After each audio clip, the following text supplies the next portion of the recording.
Au dîner, ma nièce a ricané, on ne s'assied pas avec des gens comme vous. Et ils ont tous trouvé ça hilarant. J'ai rassemblé les affaires de mon fils et je suis parti. Le soir même, papa m'a envoyé un texto, tu envoies l'argent demain, n'est-ce pas? J'ai répondu, pas question. Le lendemain matin, un seul message est arrivé, et leur rire s'est éteint instantanément. Je savais que c'était une erreur, à la seconde où je me suis garé dans l'allée, mais je n'arrêtais pas de me dire de leur donner une autre chance. Ce n'était qu'un dîner. Juste une soirée. J'avais mon fils avec moi, et il était excité de voir ses cousins. C'est la seule raison pour laquelle j'ai accepté. Je ne voulais pas qu'il grandisse avec la même amertume que moi, mais j'aurais dû me méfier. On ne m'y reprendra plus, n'est-ce pas? Le premier signal d'alarme fut le plan de table. Ma mère avait disposé des cartons nominatifs, comme pour un événement formel, et j'ai remarqué que les nôtres étaient tout au bout de la table, loin de tout le monde. Même mon fils avait l'air confus. La fille de Jason, Ava, avait une place juste à côté de mon père, pratiquement à la place d'honneur. Elle arborait déjà un sourire en coin pour je ne sais quelle raison, quand nous sommes entrés. Jason m'a fait un demi-sourire. Il avait l'air fatigué. Il l'est toujours, maintenant. Daniel a à peine levé les yeux de son téléphone. Elle ne fait plus semblant de m'apprécier, ce dont je devrais sans doute être reconnaissante. La phase de fausse politesse est terminée. J'ai essayé d'ignorer cette étrange disposition et de me concentrer sur mon fils. Il était si heureux d'être là, parlant à 100 à l'heure de l'école et de son nouveau kit de science. J'étais en train de couper son poulet quand c'est arrivé. Ava l'a regardé droit dans les yeux et a dit, clair comme de l'eau de roche, on ne s'assied pas avec des gens comme vous. La table entière est restée silencieuse une demi-seconde. Ma fourchette s'est figée en plein vol. Jason a cligné des yeux, comme s'il n'était pas sûr d'avoir bien entendu. Daniel a laissé échapper un ricanement étouffé, en se couvrant la bouche. Mon père a commencé à glousser. Ma mère n'a même pas réagi. Elle a simplement siroté son vin et a tendu la main vers le beurre, comme si de rien n'était. J'ai demandé à Ava ce qu'elle voulait dire. Elle a souri. Ce genre de sourire que font les enfants, quand ils savent qu'ils disent quelque chose qu'ils ne sont pas censés dire, mais qu'ils savent aussi que personne ne les arrêtera. Elle a dit, mamie dit que tu te la joues supérieure parce que tu gagnes de l'argent, et c'est pour ça qu'on ne s'assied pas avec des gens comme vous. Personne ne l'a corrigé. Jason avait l'air de vouloir dire quelque chose, mais il ne l'a pas fait. Il a juste continué à couper sa viande, plus lentement qu'avant. Daniel a carrément ri et a dit, les enfants, hein? Ils captent tout. J'ai regardé mon père. Rien. Pas un mot. Ma mère a finalement levé les yeux et a dit, ne prends pas tout si au sérieux, Sarah. Ce n'est qu'une enfant. J'ai rassemblé les affaires de mon fils, je me suis levé, et je lui ai dit que nous partions. Il n'a pas discuté. Je n'ai rien dit d'autre, ni à eux, ni même à Jason. Je suis sorti avec mon enfant, je suis monté dans la voiture, et j'ai conduit jusqu'à la maison en silence. Le soir même, mon père m'a envoyé un texto comme si de rien n'était, tu envoies l'argent demain, n'est-ce pas? Il parlait de l'hypothèque. Celle qu'ils avaient refinancée il y a 3 ans, pour s'offrir une croisière et acheter un nouveau camion. Il m'avait supplié de les aider, quand ils avaient réalisé qu'ils ne pouvaient pas assumer les mensualités, et j'avais payé, chaque mois, parce que c'était mes parents, parce que je pensais que ça améliorerait peut-être les choses. J'ai fixé le message un moment avant de répondre, pas question. Je n'ai pas beaucoup dormi cette nuit-là. Je n'arrêtais pas de tout repasser dans ma tête. La façon dont ils étaient tous assis là, comme si ce genre de propos était normal, acceptable, amusant. Le lendemain matin, juste après 7 heures, mon téléphone a vibré. Un seul message. C'était de ma mère, et quand je l'ai lu, j'ai su que leur rire s'était enfin éteint. Ils n'avaient aucune idée de ce qui allait suivre. Le message disait, on plaisantait, c'est tout. Ne sois pas si dramatique. Tu nous aides toujours ce mois-ci, n'est-ce pas? La croisière est dans 2 semaines. Le mot plaisanter m'a donné la chair de poule. Il n'y avait aucune trace d'excuse. Aucune mention des paroles d'Ava. Aucun indice qu'il comprenait pourquoi j'étais parti en plein dîner, avec mon fils me regardant comme s'il avait fait quelque chose de mal. Il s'attendait juste à ce que j'ignore l'incident et que je continue à faire ce que j'avais toujours fait, payer, sourire, et me taire. Je n'ai pas répondu. Au lieu de ça, j'ai ouvert le site de réservation et j'ai consulté les détails de leur croisière.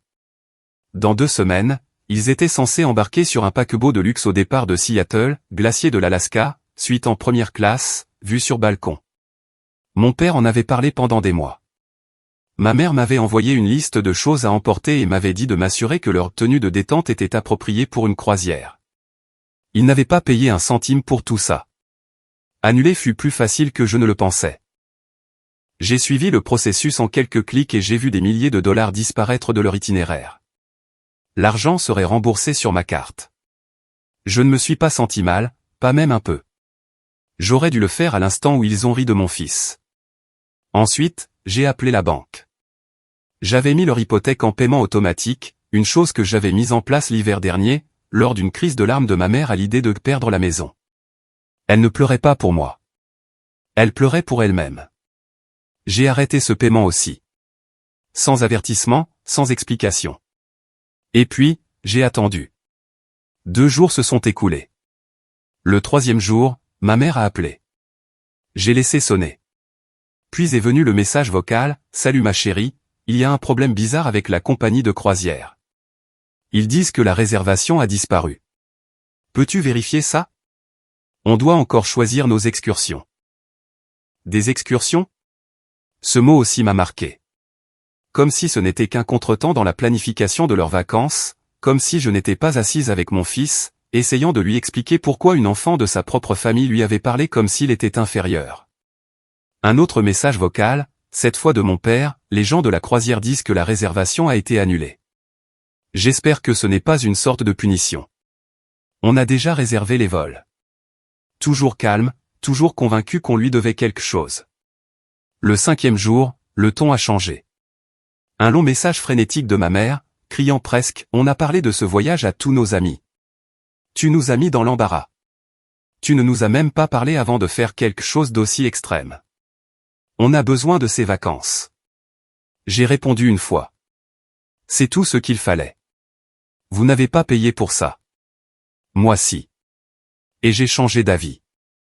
De la même manière que vous avez changé d'avis sur qui méritait de s'asseoir à votre table. Puis j'ai mis leurs 2 numéros en sourdine. Ce soir-là, Jason m'a envoyé un texto. Juste 3 mots. Qu'est-ce qui s'est encore passé? Je l'ai appelé. Il a répondu à la première sonnerie. Il a dit que ma mère l'appelait sans arrêt, mon père aussi. Aucun d'eux n'a mentionné le commentaire d'Ava. Pas une seule fois. Juste de la rage à propos de la croisière, de l'argent, de la façon dont Sarah est ingrate. Il m'a demandé ce qui s'était vraiment passé. Je lui ai dit la vérité, du début à la fin. Il est devenu silencieux. Puis il a dit, j'aurais dû dire quelque chose quand Ava a ouvert la bouche. Je ne voulais pas empirer les choses. Je lui ai dit que c'était déjà pire. Cette fille n'a pas inventé cette phrase toute seule. Il a hésité, puis a dit que Daniel lui racontait ces choses-là, que tu ne venais que quand ça t'arrangeait, que grand-mère dit que tu es le contrôlante parce que tu paies pour tout. Ava entend ça de tous les côtés. Ça m'a frappé plus fort que prévu. Non pas parce que j'étais choqué, mais parce que c'était si planifié, si normalisé. Ils étaient en train de façonner une enfant pour qu'elle devienne la même personne amère et mesquine que ma mère avait toujours été. Jason avait l'air épuisé. Il a dit que Daniel devenait plus agressive, parlant comme si c'était de ma faute si la croisière était gâchée, que maintenant ses parents allaient souffrir, que peut-être s'il me tenait tête, je finirais par céder. Je ne lui ai pas parlé de mon prochain coup. J'ai juste dit qu'il ferait bien de parler à Ava, avant qu'elle n'oublie comment penser par elle-même, car je n'en avais pas fini. Et s'il pensait que la croisière était le pire, il n'avait aucune idée de ce qui allait se passer. Je n'ai parlé à aucun d'eux pendant une semaine entière après cet appel. Pas de texto, pas de nouvelles, rien. C'était la première fois depuis des années que ma vie semblait calme, voire paisible. Mon fils est allé à l'école. J'ai travaillé. On a fait des pancakes le dimanche. Je ne vérifiais pas mon téléphone toutes les 5 minutes, m'attendant à un message culpabilisant. Puis Jason a rappelé. Il a commencé par « Ils essaient de m'entraîner là-dedans maintenant ». Il a dit « Je dois te faire entendre raison ». Je lui ai demandé s'il comptait le faire. Il a dit non. Apparemment, ma mère avait appelé son bureau en prétendant que c'était urgent, elle avait dit à la réceptionniste qu'il y avait une urgence familiale.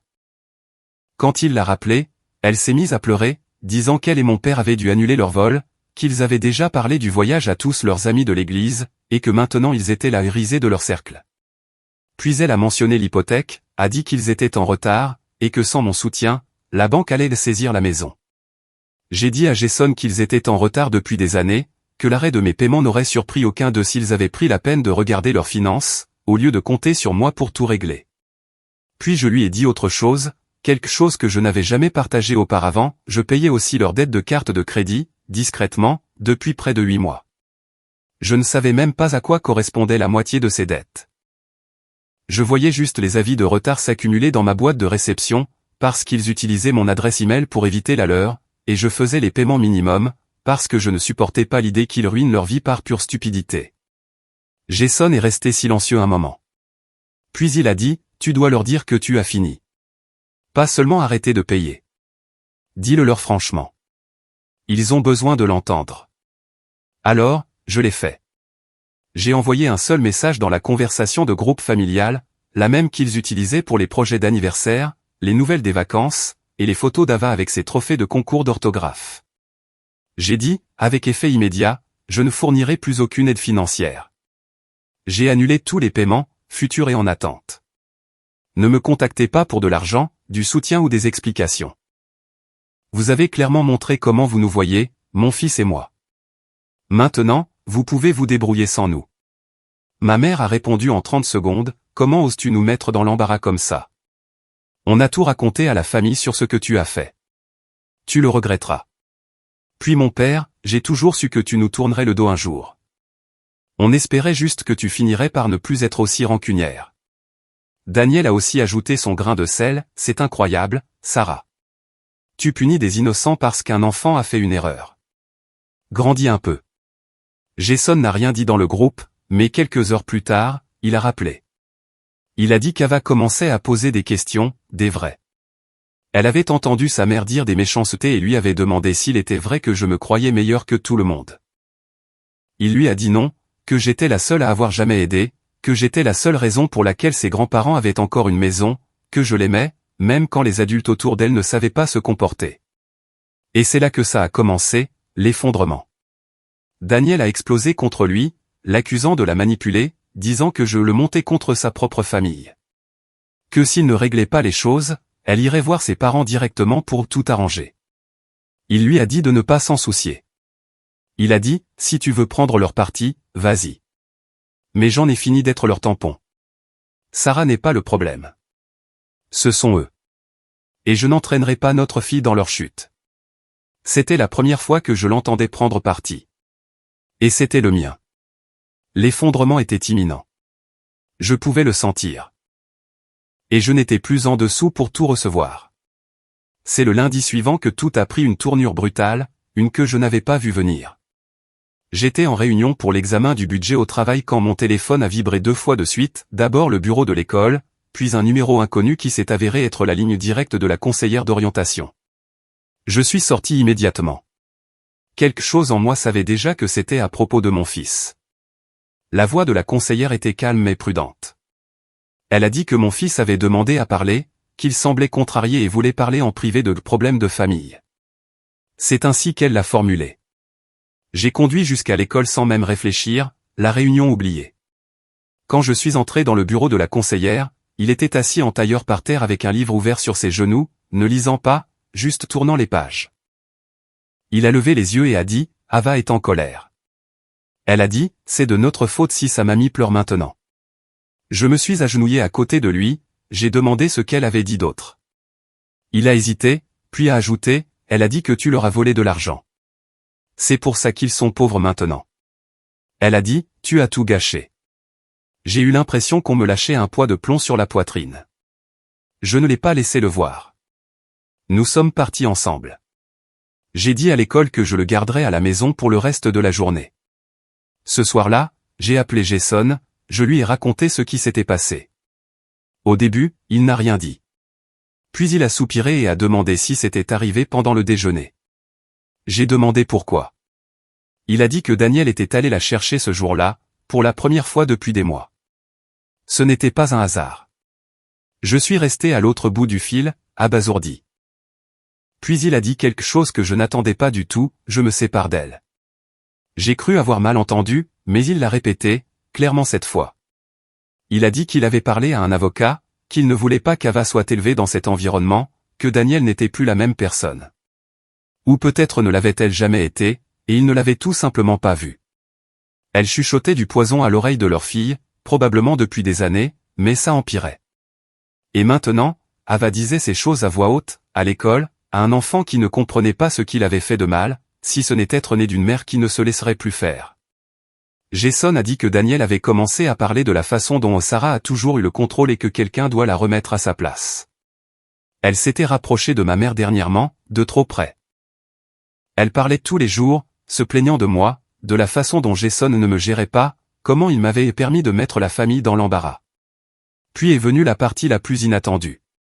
Il a dit, ils m'ont demandé de prendre ton fils pour un week-end. Ils ont dit que ce serait peut-être bien pour lui de passer du temps avec de la vraie famille, sans toi. Je n'ai rien dit. Il a poursuivi, j'ai dit non. Je leur ai dit de ne plus appeler. Je l'ai dit à Daniel aussi. J'en ai fini d'être utilisé pour te contrôler. Ça m'a frappé durement, parce que je savais ce que ça signifiait. Jason avait enfin choisi un camp. Pas le terrain neutre qu'il avait toujours essayé de tenir, mais un camp. Mon camp. Je ne me sentais pas victorieuse. Je me sentais triste pour lui, pour Ava, pour en être arrivé là, mais aussi soulagé, parce que pour la première fois, je ne me battais plus seul. Le lendemain, ma mère a envoyé un email de groupe à plusieurs de nos parents éloignés.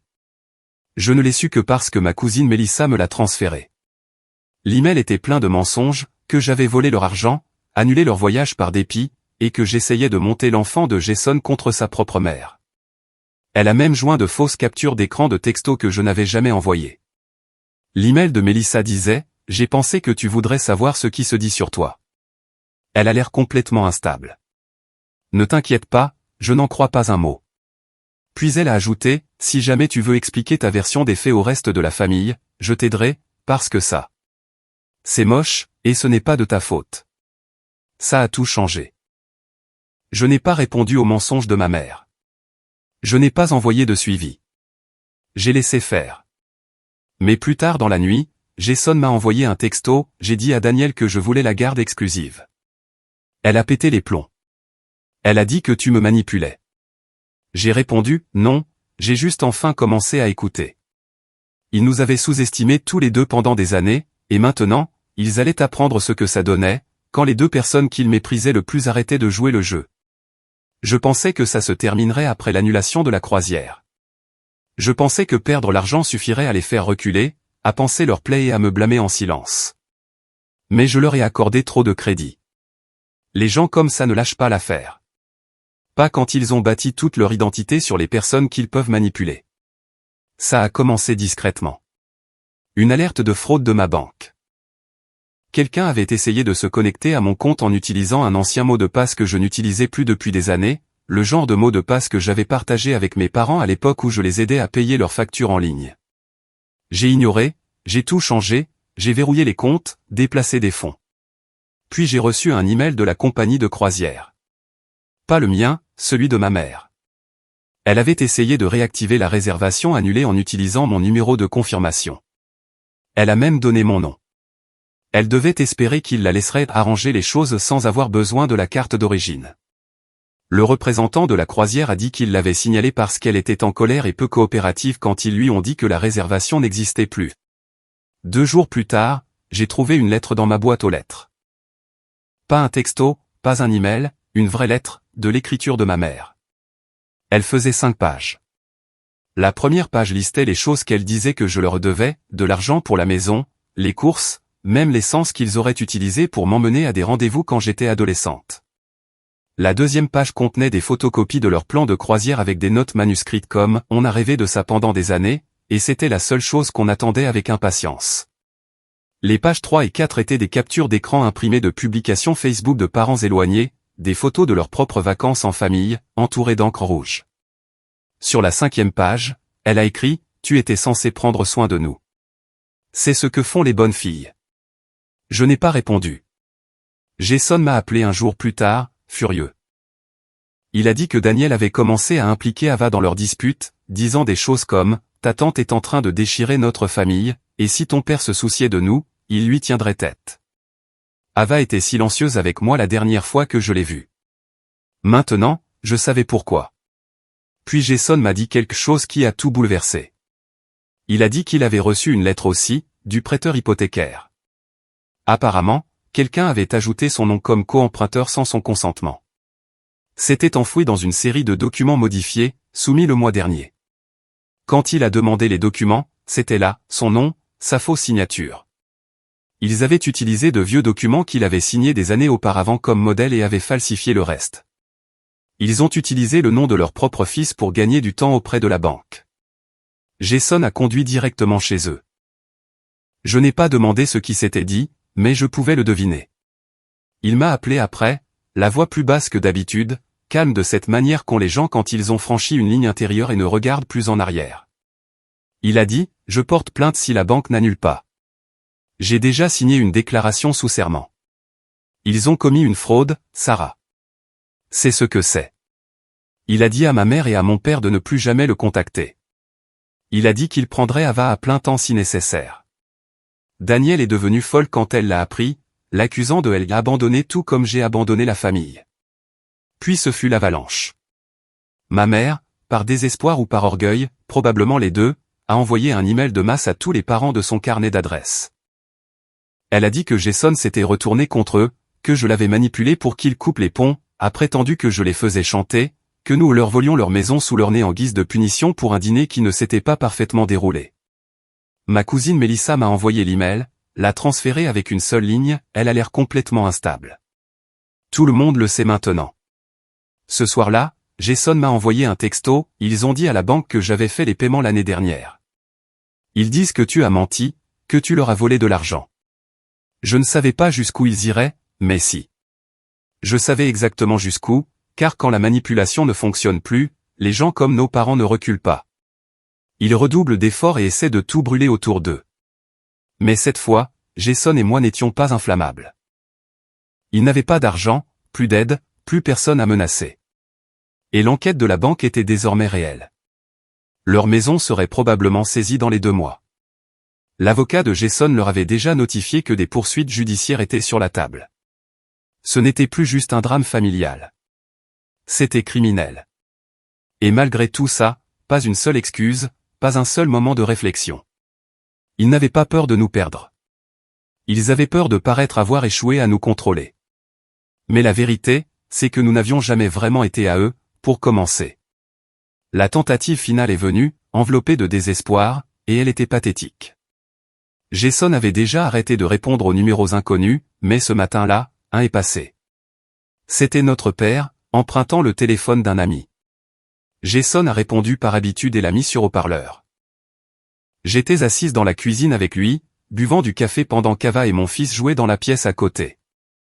La voix de papa était tremblante mais toujours suffisante, de cette manière qu'il avait toujours quand il pensait avoir un avantage. Il a commencé par prétendre que c'était un malentendu, qu'il avait accidentellement manqué un paiement et que la banque était déraisonnable.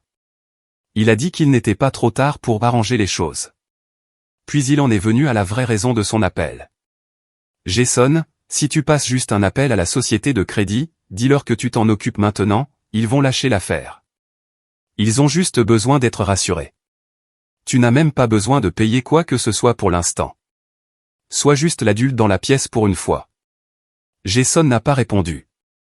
Il l'a juste laissé continuer à parler. Puis est venu le blâme habituel.